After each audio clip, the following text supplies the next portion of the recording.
Welcome to This Explainer.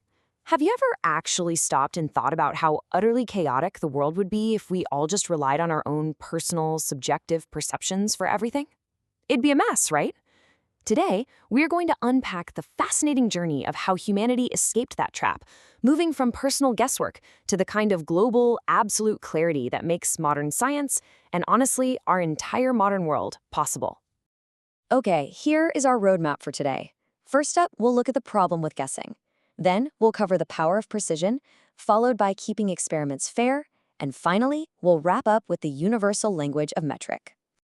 All right, let's jump straight into Section 1, the problem with guessing and escaping human perception.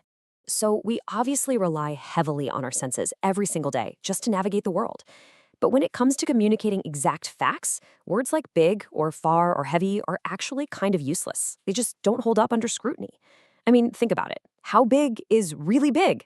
Imagine your friend runs up to you, super excited, and tells you they just saw a really big fish. Sounds like a cool story, sure, but what does it actually mean? Is that fish, the length of your arm? Or is it the size of a literal car? Because without a specific number, you just cannot be sure. Your idea of big might be entirely different from your friends. It's a complete guess because it depends entirely on who happens to be looking. Let's look at another example. Imagine two people are asked to describe the exact same table. One says it is as wide as my arms.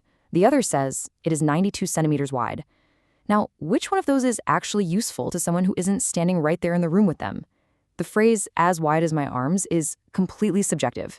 It's a guess, while 92 centimeters wide is an exact, concrete measurement that anyone in the world instantly understands, regardless of how long their own arms happen to be. So what's our fix for all this ambiguity? Measurement. A measurement is our personal solution to the chaos. It's a number that tells you the exact size, amount, or level of something using a specific tool and a unit.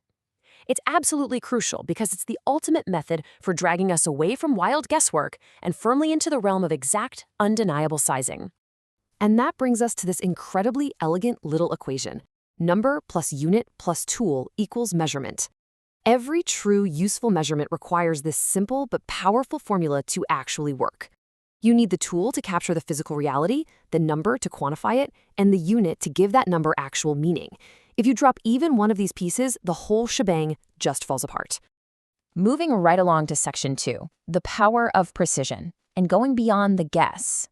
Now, getting a basic measurement is a great first step, but in science, we have to push way further into the realm of precision to ensure our work is actually reliable.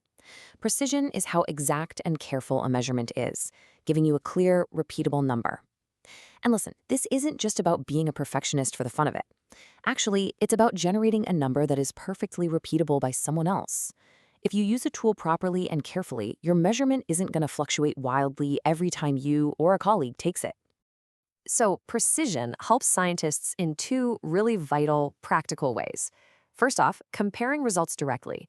Because we use exact, precise measurements, a scientist in Tokyo can accurately compare their Celsius temperature readings with a scientist in London instantly. Second, repeating experiments accurately.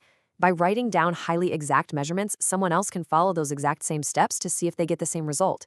That repetition, that is exactly how science constantly checks itself to separate fact from fiction. Let's move to Section 3, keeping experiments fair and the role of measurement. When scientists test a hypothesis, they absolutely need the test to be fair. A fair test means keeping everything exactly the same except for the one specific variable you're testing. And measurement is exactly what guarantees that fairness. Imagine you're hosting a paper airplane race. If you want to find out which design actually flies farther, you can't just eyeball it and say, well, this one went pretty far, and that one went really far. I mean, who can possibly tell the true difference there? But if you measure each flight using a tape measure to prove that one flew exactly 5 meters, you know exactly which plane won and by exactly how much. Measurement acts as the ultimate unbiased referee. Which brings us to our final part, Section 4, the universal language, connecting the world. So now we transition from achieving that personal, individual precision to creating a reliable system for global collaboration. Because look, if we aren't speaking the same measurement language, we literally cannot work together. Check out this statement. The table is 92. 92 what exactly? Centimeters? Inches? Elephants? A number standing completely by itself means absolutely nothing. The unit is what tells people what kind of measurement you are actually talking about. Without it, yeah, you could literally be measuring a table in elephants. And this perfectly illustrates the critical difference between everyday units and science units. While you might comfortably use inches to measure a piece of paper or Fahrenheit to figure out what to wear outside today, science requires a unified approach. Scientists everywhere around the world agree to use the metric system. Why? So their experimental results can be shared seamlessly across the globe without any confusion, and without the need for constant error-prone translation. It's a total game changer. Think of this as the ultimate scientific toolkit.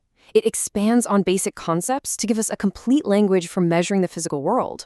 For length, how long something is, we use centimeters or meters with a ruler. For mass, how much matter is actually in an object, we use grams or kilograms, measured on a balance. For volume, the space something takes up, we use milliliters or liters with a graduated cylinder.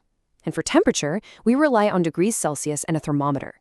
By keeping this specific framework in mind, you've got the foundational vocabulary for all global scientific research. I want to leave you with this final, kind of provocative question to ponder. What goes wrong if scientists use completely different units? Think about it carefully. What kind of disasters, from tragically collapsed bridges to the infamous $125 million Mars climate orbiter crash back in 1999, might occur if scientists trying to collaborate across the globe were secretly using completely different units to build the exact same project? The consequences of a simple misunderstanding between an inch and a centimeter can be absolutely staggering. Thank you so much for joining me on this explainer, and remember, the next time you describe the amazing world around you, don't just guess, measure it.